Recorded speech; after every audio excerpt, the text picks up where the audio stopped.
Je n'aurais jamais dû accepter ce poste. C'est ce que je me suis répété toute la journée, alors que je préparais mon uniforme, que je rangeais ma petite chambre de célibataire et que je relisais encore et encore l'affectation sur le papier. Affecté au service de la morgue, veille de nuit, à partir du lundi 6. C'était bien écrit noir sur blanc, et pourtant je n'arrivais pas à y croire. Travailler avec les morts, je pouvais l'accepter, mais être seul avec eux toute la nuit, dans le froid, dans le silence, c'était autre chose.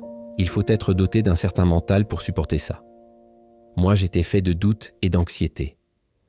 Mais j'avais besoin de ce travail.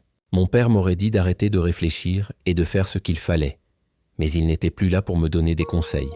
Ni lui, ni ma mère. Depuis l'accident, j'avais appris à vivre seul. Peut-être qu'inconsciemment, j'avais choisi ce travail pour rester entouré par la mort, comme si elle m'était plus familière que les vivants. J'ai alors quitté ma chambre vers 17 heures. Le ciel était d'un gris sale, les nuages lourds de pluie. Mais je suis tout de même arrivé. L'hôpital central se dressait comme un géant fatigué, usé par le poids des années. Ses murs décrépits, ses fenêtres cassées, des odeurs mélangées de désinfectants et d'alcool formaient un décor que même les visiteurs évitaient de regarder longtemps. On m'a dirigé vers l'arrière du bâtiment, là où se trouvait la morgue. Un long couloir menait à une porte blindée, sur laquelle était cloué un vieux panneau en bois. Service des morts, personnel autorisé uniquement. Je me suis arrêté un instant, pas pour prier, non, mais pour respirer, pour me convaincre que je n'étais pas déjà en train de regretter. Lorsque j'ai poussé la porte, l'air froid m'a frappé comme une gifle glacée. Le contraste de température était brutal, presque inhumain. Mes yeux se sont adaptés lentement à la lumière des ampoules suspendues qui grésillaient. Un homme se tenait près du bureau central, devant une pile de dossiers. Il mâchait bruyamment un chewing-gum.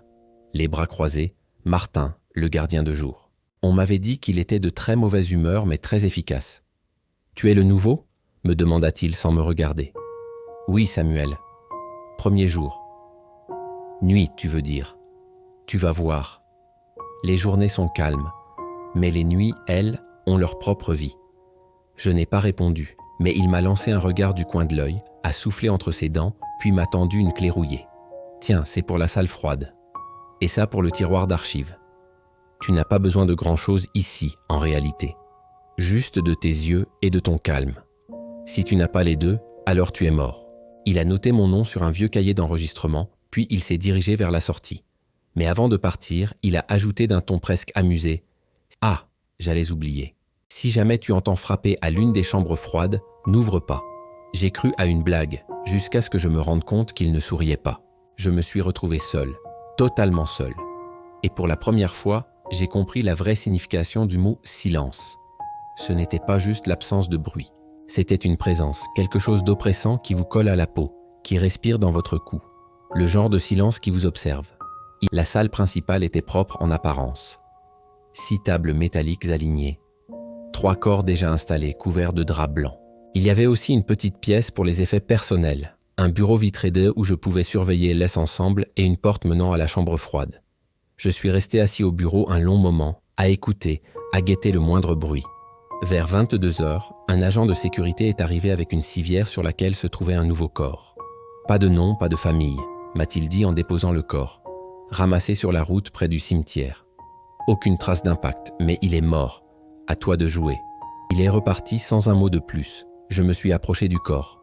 C'était celui d'un homme d'environ 40 ans, maigre, très noir de peau, avec une profonde entaille sur le flanc gauche. Mais ce qui a immédiatement attiré mon attention, c'était le tatouage sur sa poitrine. Un cercle parfait avec au centre un œil ou quelque chose qui y ressemblait. J'ai senti un frisson remonter le long de ma colonne vertébrale. Le dessin semblait presque vivant. Plus je le regardais, plus j'avais l'impression que cet œil me fixait aussi. J'ai recouvert le corps précipitamment et je suis retourné à mon bureau. Je n'ai pas réussi à me détendre. J'ai regardé l'heure.